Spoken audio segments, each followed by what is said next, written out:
जी हाँ, 31 जुलाई वाला डर एक बार फिर नजर आ रहा है और यही वजह है कि सरकार और प्रशासन के साथ साथ पुलिस भी बहुत ज्यादा अलर्ट इस बार नजर आ रही है ताकि पुरानी गलतियां दोहराई ना जा सके। आपके साथ मैं हूं समीर अब्बास, मेरे साथ मेरी सहयोगी निधि भी मौजूद हैं और नूह की अग्नि परीक्षा का दिन है आज। नूह की अग्नि परीक्षा पर आज बात होगी, इसी पर करेंगे बात। लेकिन शुरुआत 3 ऐसी तस्वीरों से जिसे देखकर आपको लगेगा कि कैसे नूह की घटनाएं हम सब के लिए शर्मनाक हैं। आज भारत ने एक और मोर्चे पर कामयाबी का झंडा गाड़ दिया है। भारत के नीरज चोपड़ा ने अब वर्ल्ड एथलेटिक्स चैंपियनशिप में भी देश को गोल्ड मेडल दिला दिया है। 40 साल बाद यह करिश्मा हुआ है। बिल्कुल समीर, और दुनिया ने एक और करिश्मा इसी 23 अगस्त को देखा था, जब भारतवर्ष चांद के उस सतह को छू लिया था जहां विश्व का कोई देश अब तक नहीं पहुंच पाया था। जी हां, इसी बीच विश्व के तमाम दिग्गज दिल्ली पहुंचने की बेसब्री में है। उस भारत से करीब से रूबरू होना चाहते हैं जो आज दुनिया की दिशा तय कर रहा है। भारतवर्ष सबसे बड़े देशों के सबसे बड़े गठबंधन G20 की कर रहा है मेजबानी। बिल्कुल, भारत के लिए ये बहुत 3 पल ये बहुत गौरवान्वित करते हैं, लेकिन इसी बीच कुछ छिटपुट घटनाएं भी ऐसी हो जाती हैं जो हमें कुछ देर के लिए असहज करती हैं, अनकंफर्टेबल कर देती हैं। नूह का उदाहरण हमारे सामने है, सबके सामने, देश के सामने। हमें ऐसी घटनाओं के दोहराव से बचना है। आज हम नूह पर चर्चा करते हुए सभी पक्षों से यही उम्मीद करेंगे कि भारत की इसी भावना के साथ हम सब मिलकर काम करें। बिल्कुल, और भारत का यही रुतबा बरकरार रखना है और इसके लिए बहुत जरूरी है कि इस तरह की घटनाओं से बचा जा सके और जो लोग माहौल खराब करने की कोशिश करते हैं उनसे सख्ती से निपटा जा सके। अहम खबर, रोक के बावजूद मेवात में ब्रजमंडल यात्रा निकाली जाएगी। आज 11 बजे निकलेगी ब्रजमंडल यात्रा, ये क्लियर किया गया है। हिंदू संगठन निकालेंगे प्रतीकात्मक यात्रा। मुहूर्त के हिसाब से यात्रा को जरूरी बताया गया है। तो देखिए, प्रशासन ने इजाजत नहीं दी है यात्रा की। कल मुख्यमंत्री खट्टर ने यह खुद कहा था कि आप जाएं, मंदिर में जाकर जलाभिषेक करें, उसकी इजाजत है, लेकिन कोई भी यात्रा नहीं निकाली जाएगी। माहौल को देखते हुए प्रशासन अलर्ट मोड पर है और सरकार ने यह फैसला लिया, लेकिन उसके बावजूद हिंदू संगठन यात्रा पर अड़े हुए हैं। और इस बीच आपको यह भी बता दें कि ब्रजमंडल यात्रा को देखते हुए मेवात जिले में सुरक्षा बहुत सख्त कर दी गई है। इलाके में 2600 अतिरिक्त पुलिस बल तैनात है। अर्धसैनिक बलों के 26 कंपनियों की तैनाती हुई है। नूह में बाहरी लोगों की एंट्री पर बैन लगा दिया गया है। बॉर्डर इलाकों में चप्पे चप्पे पर पहरा है इस वक्त और पुलिस के जवान दिखाई दे रहे हैं। तो तस्वीरें आप देखिए, सुरक्षा के जबरदस्त इंतजाम किए गए हैं क्योंकि हिंदू संगठनों का यह कहना है कि यात्रा खंडित रह गई थी, इसे पूरी करना है और आज ही वो यात्रा निकाल रहे हैं। आइए देखते हैं कि नूह में इस वक्त ताजा हालात क्या हैं और अब किया क्या जा रहा है प्रशासन की तरफ से। नूह में आज क्या होने जा रहा है, इस पर देश की नजर है। रोक के बावजूद आज ब्रजमंडल यात्रा निकाली जाएगी, ये वीएचपी ने, हिंदू संगठनों ने क्लियर किया है। पूरे इलाके में एंट्री बंद कर दी गई है बाहरी लोगों की। तीसरा, भारी सुरक्षा बल तैनात किया गया है। तस्वीरें जो नूह से हमारे पास आ रही हैं वो इसकी तस्दीक कर रही हैं। हमारे रिपोर्टर्स वहीं पर मौजूद हैं, ताजा हाल बयां करेंगे। एहतियाती तौर पर कई कदम उठाए गए। इंटरनेट और एसएमएस सेवा पूरी तरह से बंद कर दी गई है। धारा 144 लागू कर दी गई है ताकि ज्यादा लोग एक जगह पर इकट्ठा ना हो पाएं। हिंदू मुस्लिम प्रतिनिधियों ने शांति की अपील की है। दोनों तरफ के जो भी समझदार लोग हैं, जिम्मेदार लोग हैं, वो अपील कर रहे हैं शांति की। अपील यह भी की जा रही है कि किसी भी तरह से नूह का माहौल बिगड़ने नहीं देना है। और सुबह से लगातार हम आपको नूह का माहौल भी दिखा रहे हैं। नूह ही नहीं, मेवात का भी माहौल आपको दिखा रहे हैं। नूह से कुछ देर पहले की आपको रिपोर्ट दिखाते हैं जो हमारे सहयोगी ने भेजी है। वक्त हम नूह में ही मौजूद हैं और आप तस्वीरें देख सकते हैं कि किस तरह से यहाँ पर लगातार वाहनों को रोककर चेकिंग की जा रही है और यहाँ पर सुरक्षा के चाक चौबंद इंतजाम आपको दिखेंगे। नूह में इस वक्त हम जिस चौराहे पर मौजूद हैं, कहीं न कहीं यहाँ से भी हिंसा भड़कने की शुरुआत हुई थी और इस बाबत यहाँ पर तमाम जगहों पर यहाँ पर आपको अर्धसैनिक बलों की भी तैनाती दिखेगी, हरियाणा पुलिस की तैनाती दिखेगी। सामने हम आपको तस्वीरें दिखाएंगे कि जहाँ भी आपकी नज़र जाएगी हर कोने में और हर चप्पे चप्पे में यहाँ पर आपको सुरक्षा बलों की तैनाती, सामने आप देख सकते हैं कि सीआरपी भी तैनात की गई है और यहाँ पर हरियाणा पुलिस के जवान भी आपको नज़र आएंगे। तो इस चौराहे से लेकर और जहाँ भी आप जाएंगे हर जगह पर आपको नूह में सुरक्षा बलों की तैनाती दिखेगी। यहाँ पर तमाम ये इंतजाम किए गए हैं कि किसी भी तरह की धार्मिक यात्रा निकालने के लिए लोग यहाँ तक ना पहुँच सके। तो देखिए, तमाम तरह के एहतियाती कदम उठाए गए। भारी पुलिस फोर्स और अर्धसैनिक बलों की गई है तैनाती, यानी पुरानी गलतियों से सबक लिया गया है। कुल मिलाकर आज नूह की परीक्षा का दिन है। आइए देखते हैं कि नूह में कौन किस भूमिका में है, ये हम आपको समझाते हैं। नूह पर आज हमारी भी नजर है। देखना यह है कि होता क्या है। हिंदू संगठन रोक के बावजूद आज ब्रजमंडल यात्रा कर रहे हैं। यात्रा को मुहूर्त के हिसाब से जरूरी बताया जा रहा है। के मुखिया जो मुख्यमंत्री हैं मनोहर लाल खट्टर, वो लगातार कह चुके हैं, कल भी उनकी बात हमने आपको सुनवाई थी, उन्होंने साफ कह दिया कि यात्रा की अनुमति नहीं है और अनुमति न होने के बावजूद यात्रा की तैयारी है। तो पुलिस प्रशासन के इंतजाम भी बेहद सख्त नजर आ रहे हैं। बिल्कुल, और इस बीच स्थानीय हिंदू समाज शांति बनाए रखने के लिए भी सक्रिय नजर आ रहा है, जबकि मुस्लिम समाज और उसके धर्मगुरु शांतिपूर्ण यात्रा के खिलाफ तो नहीं है, लेकिन प्रशासन के निर्देशों के पालन पर जोर दे रहे हैं। तो कुल मिलाकर ये स्थितियां हैं और दोनों ही तरफ के जिम्मेदार लोगों से यह अपील की गई है कि शांति सबसे ज्यादा जरूरी है नूह की। आइए अब जल्दी से देख लेते हैं कि नूह में हमें आज किन चीजों को बचाना और सहेजना है। ये सबसे इंपॉर्टेंट बात है। नूह में जो सहेजना है, जो सहेज कर रखना है, उस पर एक नजर डालते हैं। सबसे पहले हमारी इमेज, जिसकी हम सबको, हर जिम्मेदार नागरिक को चिंता होनी चाहिए। इलाके की जो पहचान है, जो धार्मिक भाईचारा है, सुरक्षा व्यवस्था, इन सारी बातों के मद्देनजर ये बहुत अहम हो जाता है कि सभी नागरिक जिम्मेदारी से काम लें, अपनी जिम्मेदारी निभाएं। राज्य सरकार का इकबाल, बच्चों का भविष्य, लोगों के काम धंधे। आप देखिए, फिर से इंटरनेट एसएमएस सर्विस बंद हो गई है। व्यापार पर, आम जो दुकानदार हैं उनके बिजनेस पर कितना असर पड़ रहा है। ये सब स्थिति आगे दोबारा हमें इसका सामना ना करना पड़े, इसकी कोशिश होनी चाहिए। बिल्कुल, सबसे बड़ी प्राथमिकता इस वक्त यह है कि नूह को सहेजना है। और ब्रजमंडल यात्रा को लेकर वीएचपी के प्रवक्ता विनोद बंसल और रोहतक रेंज के एडीजीपी ममता सिंह का क्या कुछ कहना है, आपको सुनवाते हैं। हमने जो सरकार की जो समस्याएं हैं या G20 का आयोजन है, उन सबको ध्यान में रखते हुए इस पर तय किया है कि जो अधूरी यात्रा थी उसको हम इस बार एक तरह से प्रतीकात्मक पूरा करेंगे। लेकिन ये कि इस तरह की जो चीज़ें ना हो दोबारा, तो इसके लिए भी शासन प्रशासन को भी और उन अतिवादियों को भी सोचना पड़ेगा कि हिंदू समाज जो है वो आप चुप नहीं बैठने वाला। देखिए, इस समय हमने किसी भी तरह की यात्रा या किसी भी तरह की जो ग्रुप मूवमेंट को हमने अलाउ नहीं किया गया है। बाकी ये तो पता है कि जलाभिषेक, जैसे अभी आपने मंदिर में देखा होगा, मॉर्निंग में आकर के जो पिछले सोमवारों को भी आते रहे, जलाभिषेक तो कर रहे हैं लोग आके, अपनी आस्था है।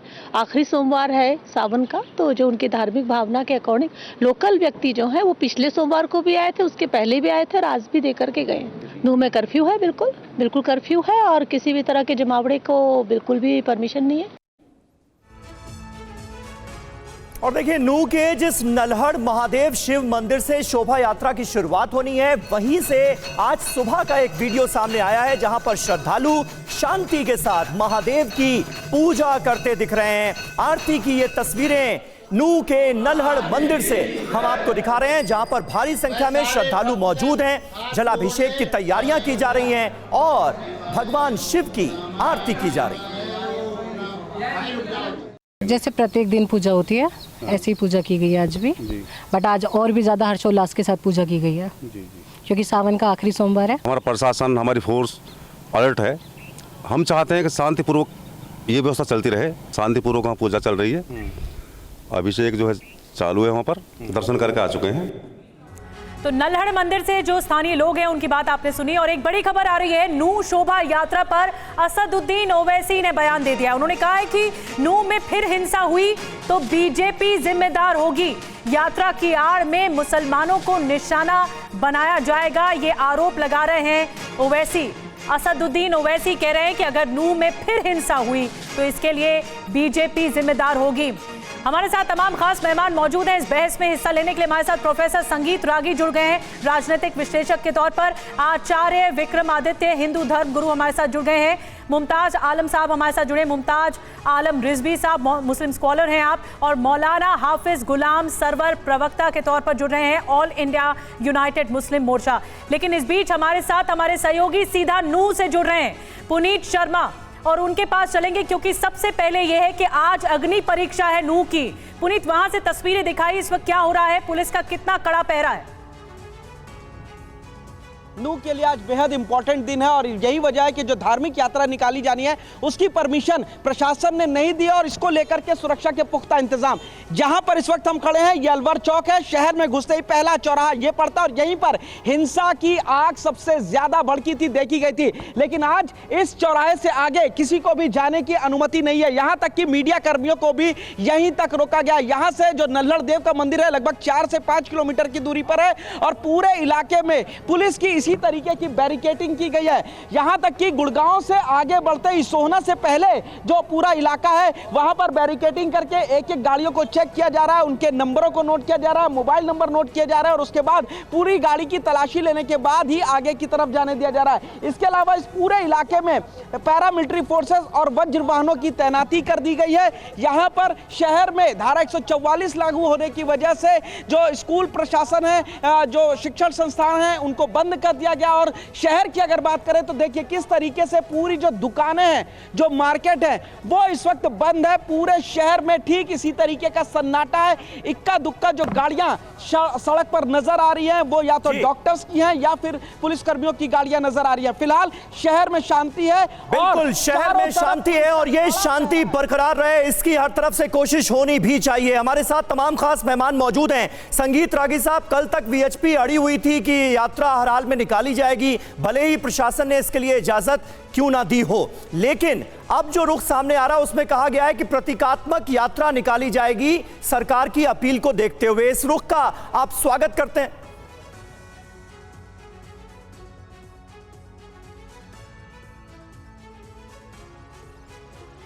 रागी साहब, आवाज मिल रही है ना? अनम्यूट कर दीजिए अपने आप को।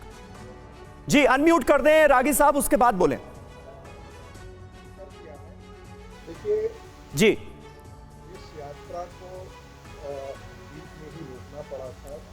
संगीत रागी साहब आपके पास दोबारा आएंगे, अभी आपकी आवाज हम तक स्पष्ट नहीं पहुंच पा रही है, दोबारा आएंगे। आचार्य विक्रमादित्य जी, मैं आपके पास आ रही हूं।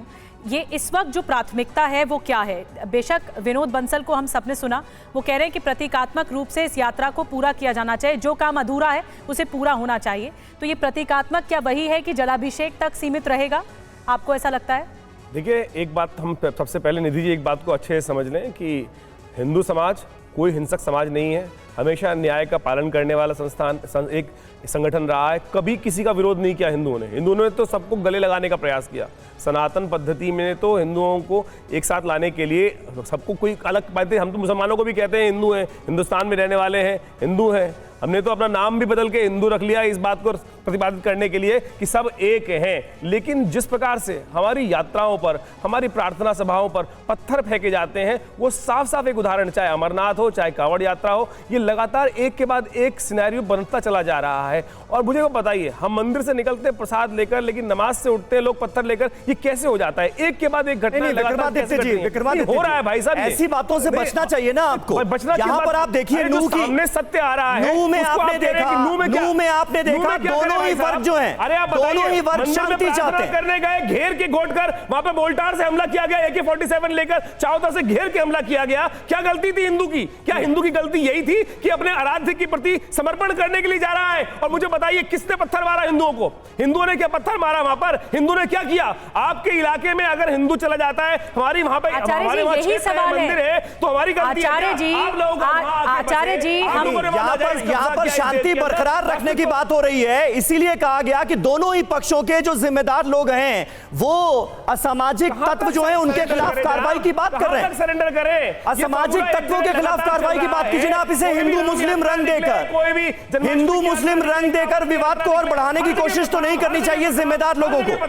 आज आवश्यकता है कि सामने वालों को शिक्षा दी जाए, समझ डेवलप की जाए। एक मिनट व्यक्ति को अपना अधिकार, अपनी पूजा आराध्य का समर्पण करने का विक्रमादित्य जी, आचार्य जी, में इस्लाम नहीं रहेगा। अरे भाई आचार्य जी, ये कैसी आप बात करें? विक्रमादित्य जी मंदिर जाने पर, में इस्लाम का विक्रमादित्य जी मंदिर जाने पर रोक नहीं लगाई गई है। हम यही प्रतिपादित करने का प्रयास। आचार्य जी, विक्रमादित्य जी मंदिर जाने पर किसी के रोक नहीं लगाई गई है। संभाव ऐसे माहौल में शोभा यात्रा ना निकाली जाए, इसकी बात की जा रही है। करेगा, ये कैसे चलेगा? आचार्य जी मैं आपसे रिक्वेस्ट करती हूँ थम जाइए। देखिए आप नॉन स्टॉप बोलेंगे तो बाकी भी जो मेहमान है उनको मौका नहीं मिल पाएगा। संगीत रागी बोलना चाह रहे हैं। और एक बात आपको मैं क्लियर कर दूं,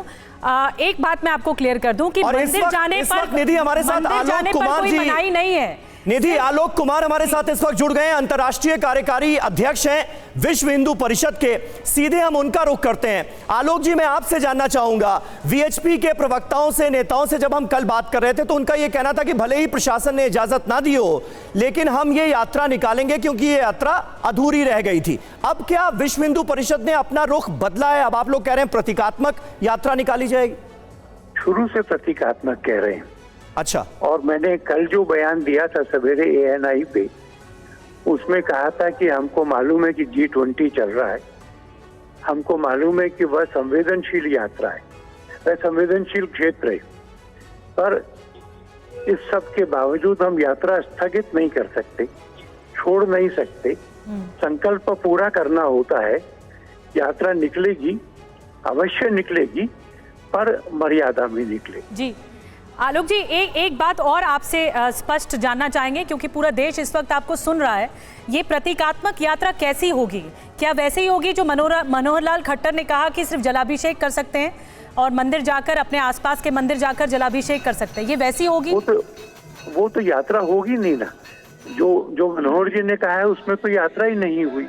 जो 3 मंदिर हैं, क्रमशः उन तीनों मंदिरों में एक छोटे ग्रुप ने जाना और उसने जलाभिषेक करना, वह होगा यात्रा का पूरा होना। उसको स्थगित नहीं किया है, वो करेंगे।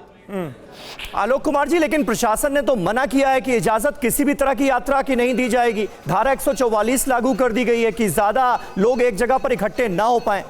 तो प्रशासन को क्या चुनौती दी जाएगी फिर? हम ना तो चुनौती दे रहे ना लड़ रहे, हम यात्रा पूरी कर रहे हैं, हम अपना कर्तव्य कर रहे हैं। प्रशासन को जो करना होगा सो वो करे। नहीं तो प्रशासन ने तो कह दिया कि यात्रा की इजाजत नहीं है। नहीं, हम लोगों ने उसको स्वीकार नहीं किया और प्रशासन के आदेशों को अस्वीकार करने का हमको अधिकार है। संविधान का आर्टिकल 25 और 26 हमको अधिकार देता है कि हम अपने धर्म का अनुपालन करें। एक आखिरी सवाल आलोक जी, बहुत कम शब्दों में, ये जो ग्रुप की बात आप कर रहे हैं, छोटे छोटे ग्रुप, कितने लोग होंगे इसमें? देखते हैं कितने लोग होंगे, पर निश्चित रूप से वह सीमित यात्रा। तो अगर प्रशासन रोक देगा तो आप रुक जाएंगे ना? प्रशासन रोकेगा तो जब तक रोकेगा तब तक रुकेंगे, जब रोक हट जाएगी तो फिर आगे बढ़ेंगे। यात्रा पूरी करेंगे, अधूरी नहीं छोड़ेंगे। ठीक है, बहुत बहुत शुक्रिया हमारे साथ जुड़ने के लिए आलोक कुमार जी, कार्यकारी अध्यक्ष विश्व हिंदू परिषद के। मुमताज आलम साहब, तो वीएचपी कुल मिलाकर ये तो कह रही है यहाँ लोग कम होंगे, अलग अलग ग्रुप्स में जाएंगे, लेकिन यात्रा तो होकर रहेगी। हालांकि प्रशासन ने पूरी तरह से इनकार किया है कि इजाजत नहीं दी जा सकती माहौल को देखते हुए। इसमें दोनों ही तरफ से किस तरह की कोशिशें इस वक्त होनी चाहिए, आपको क्या लगता है? देखिए, मुझे लग रहा है कि सबसे इम्पॉर्टेंट है कि अमन रहे, शांति रहे। जुलूस निकलेगा नहीं निकलेगा इसकी जिम्मेदारी सरकार की है, कैसे निकलेगा उसकी जिम्मेदारी भी सरकार की है। मैं वीएचपी की यात्रा, शोभा यात्रा और सरकार के इंतज़ाम के बीच में कुछ नहीं बोलना चाहता हूँ। अच्छा, मेरा सिर्फ मकसद ये है कि जो पहले हुआ है वो ना हो, और चूँकि G20 जैसी एक बड़ी इंटरनेशनल कॉन्फ्रेंस जिसकी ख़ुद हिंदुस्तान मेज़बानी कर रहा है, दिल्ली से बिल्कुल सटा हुआ इलाका ये हमारा नूह मेवात का है, तो ऐसे में ज़रूरी ये है कि खुदा न खास्ता कोई ऐसी चीज़ हो जाए कि जैसा मणिपुर में हालात हो गए थे, और पिछले दिनों चूँकि हरियाणा के इस इलाके में ऐसी सूरत हाल देखने को मिली थी, तो मैं समझता हूँ कि देखिए हमारा तो हिंदुस्तान जो है भारत धर्म प्रधान देश है, यहाँ पे सबको इजाज़त होनी चाहिए कि वो अपना जुलूस निकाले, अपनी जो भी धार्मिक उसकी क्रियाएं हैं वो सब करे।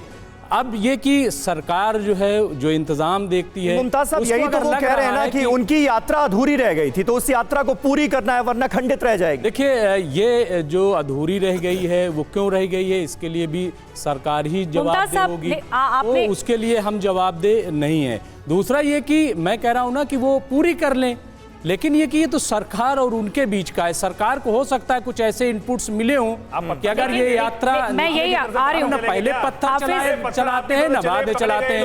नहीं हम ना पहले कोई नहीं, कोई वो आपके थे, वो आपके लोग थे भाई, ऐसा क्यों चढ़ गए? अच्छा चलिए बताइए क्यों चढ़ गए? सरकार क्या कर रही थी, खुफिया एजेंसी क्या कर रही थी, क्यों नहीं रोका? मत करो, रोकेगी। अच्छा अगर मुसलमान पत्थर तो आज भी मुसलमानों को रोकना चाहिए था, आपको क्यों रोक दिया सरकार? आपको सरकार ने क्यों रोका? क्योंकि सरकार के इनपुट्स आपकी तरफ से मिले, आपकी तरफ से इनपुट मिले हैं। क्या आप लोग गड़बड़ करेंगे? वरना मुसलमानों को रोक देते हैं, सारे घर गिरा दिए, सारे लोग जेल में दिए गए, इसके बावजूद आपकी यात्रा रोकी जा रही है। इसका मतलब है कि आप गड़बड़ कर रहे हैं। वहां के एमएलए जो है आपस में क्यों लड़ रहे हैं? निकालिए ना फिर। विक्रमादित्य जी, मुमताज साहब आपस में तो मत लड़िए।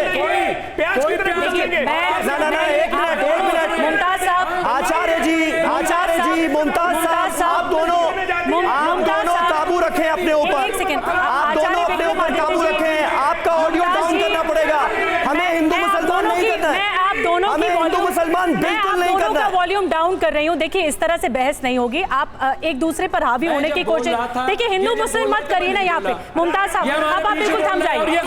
संगीत रागी के पास जा रही हूँ, संगीत रागी चला रहे हैं, उसके बाद यहाँ बैठ रहे शांति। मैं कह रही हूँ, अरे शांति, एक सेकंड में आप लोगों का वॉल्यूम शांति की बात कर रहे हैं। मैं देखिए ये जो तनाव बाहर फैला हुआ है, देखिए जो एक सेकंड जो तनाव बाहर फैला हुआ है, नूह में फैला हुआ है, वो तनाव आप स्टूडियो में फैला रहे हैं। और हिंदू मुस्लिम यहाँ पर क्यों किया जा रहा है? इस तरह से तनाव बढ़ेगा और हम इस बात को आगे नहीं बढ़ाना चाहते कि इस तरह का तनाव स्टूडियो में हो। प्लीज अपनी बारी पर ही बोले, प्लीज मैं आपसे रिक्वेस्ट कर रही हूँ। संगीत रागी साहब, नूह और मेवात का इतना शानदार धार्मिक इतिहास रहा है, इस तरह से ये जो छिटपुट घटनाएं होती हैं ये बहुत प्रभावित करती हैं, ये असहज करती हैं। भारत को इतने गौरवान्वित पल मिल रहे हैं बीते कुछ दिनों में, लेकिन नूह की हिंसा डराती है। 31 जुलाई रिपीट नहीं होना चाहिए।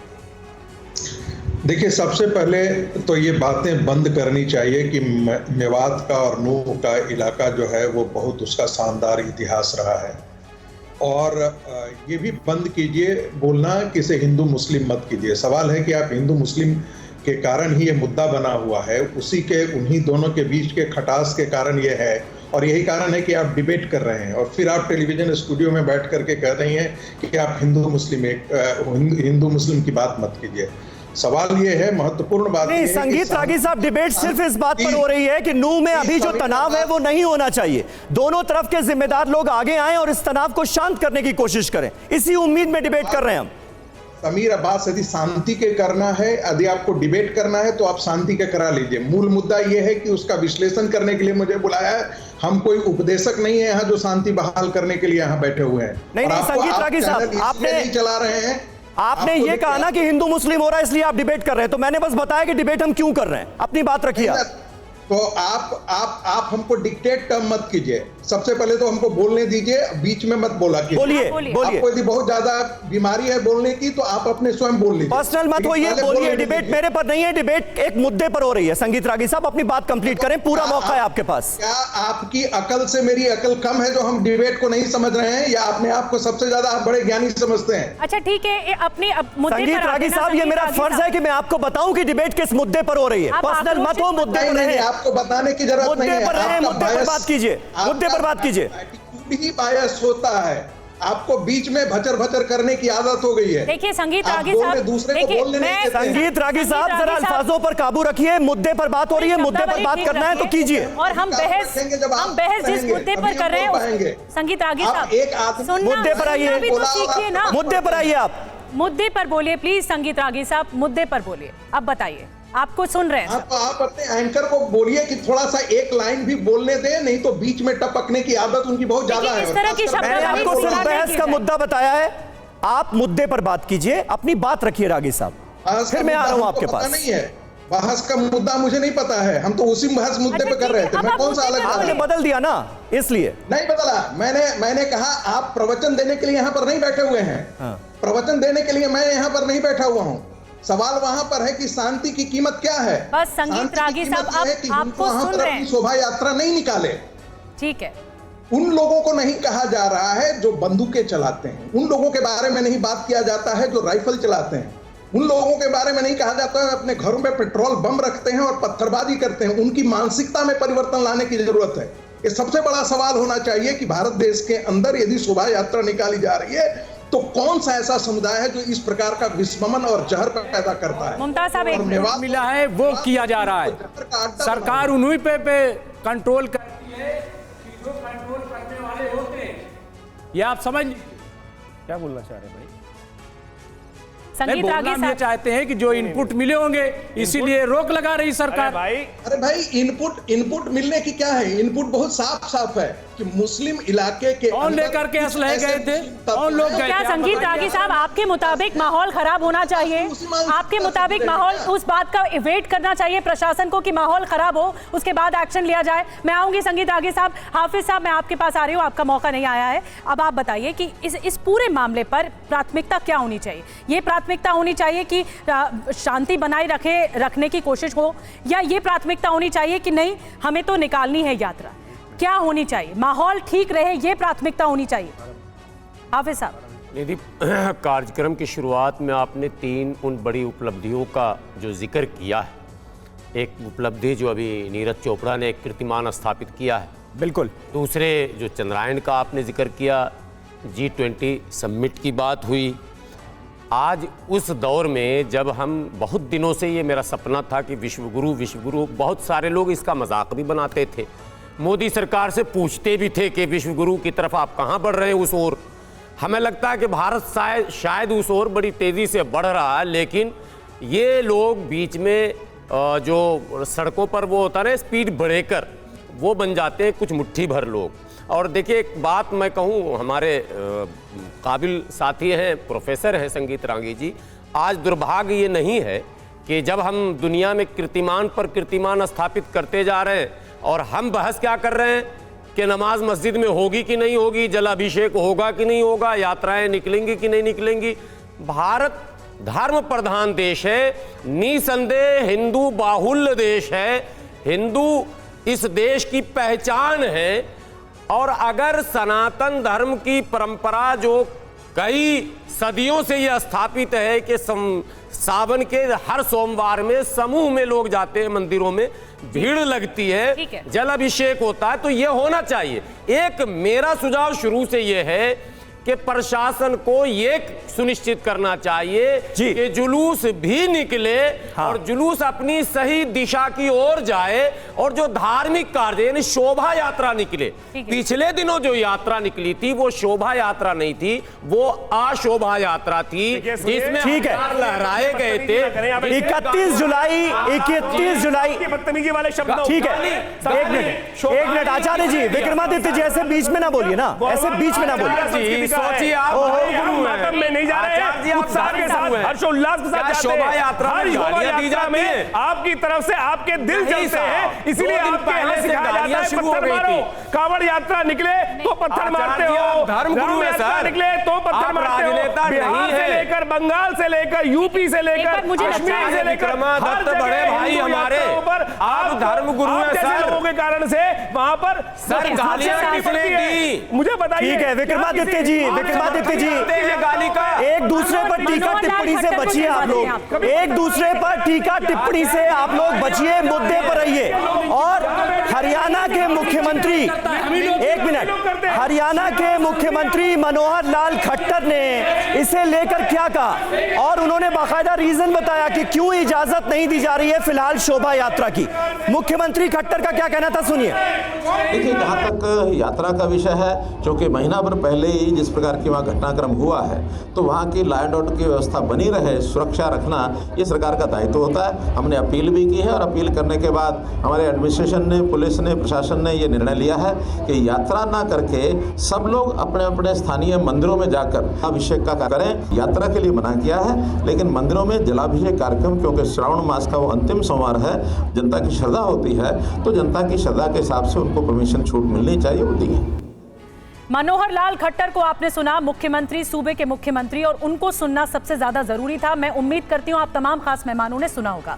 संगीत रागी साहब, मैं आपके पास आ रही हूं। आपने भी सुना होगा, मनोहर लाल खट्टर ने सीधे ही बात कही है, यात्रा की इजाजत नहीं है, अनुमति नहीं है, जलाभिषेक लोग कर सकते हैं। आप क्या कहेंगे?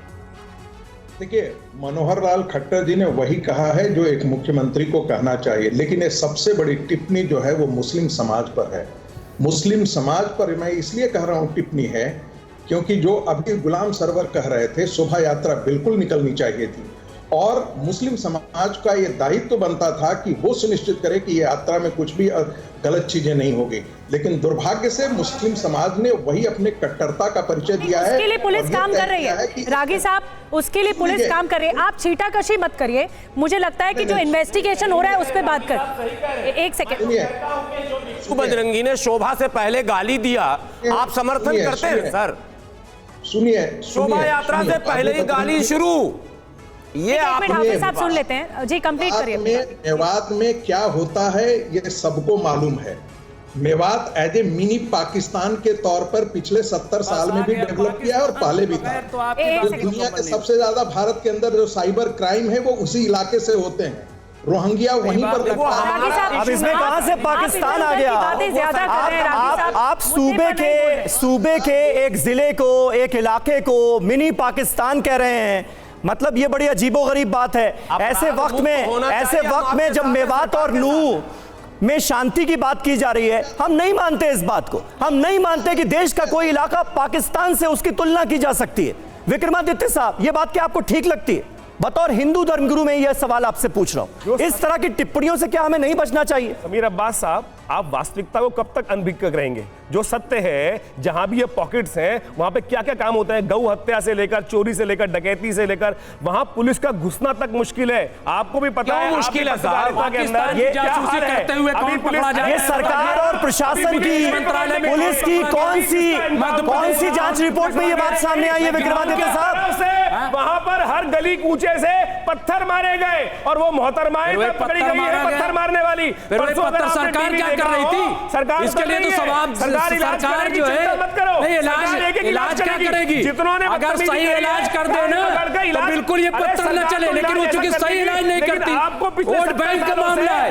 अगर सही इलाज कर दे, आज थोड़ा सा सही इलाज हो रहा है तो मिर्ची लग गई, आज सही इलाज हो रहा है थोड़ा, सरकार को इनपुट्स मिले होंगे कि अगर ये यात्रा निकालेंगे, नहीं होने वाला। जब हिंदू महासभा हुई थी तो कहा गया अगर कोई घटना होती है, अगर मुमताज साहब, एक सेकंड आचार्य जी, आचार्य जी एक सेकंड, आचार्य जी एक सेकंड, आचार्य जी, और जितने पत्थर मारा है वो सबके सब अंदर। हाँ तो बिल्कुल जाना चाहिए, जिन्होंने पत्थर मारा उनको अंदर जाना ही चाहिए। वो काम तो लेकिन पुलिस प्रशासन का है ना। देखिए एक एक करके बोलिए। जितने हिमायती हैं आचार्य जी, आपने अपनी बात रखी आचार्य जी और हाफिज जी। मुमताज जी, मैं आपसे जानना चाह रही हूँ, कहीं से भी नूह की हिंसा को जायज नहीं ठहराया जा सकता। पुलिस अपना काम कर रही, लेकिन पुलिस की लापरवाही भी हरियाणा पुलिस की, प्रशासन की सामने आई थी, तभी इतनी बड़ी घटना हो गई। मुमताज साहब, लेकिन पाकिस्तान से तुलना करना आपको ठीक लगता है? आपको ठीक लगता है? वही मैं कह रहा हूं कि एक तरफ तो यही लोग अखंड भारत की बात करते हैं, यही लोग कहते हैं कि ये तो सब हिंदू हैं, और दूसरी तरफ यही लोग कहते हैं कि बाहरी हैं। भाई आज तक ये तय नहीं कर पाए कि हम लोग हैं कौन, ये चाहते क्या है? आप बताइए, अगर आप ही हिंदुस्तान में कई पाकिस्तान बना देंगे तो नुकसान किसका होगा? क्यों चीज को पाकिस्तान से जोड़ते हैं? पाकिस्तान की बात। आचार्य जी, मैं एक बात आपसे जानना चाह रही हूँ।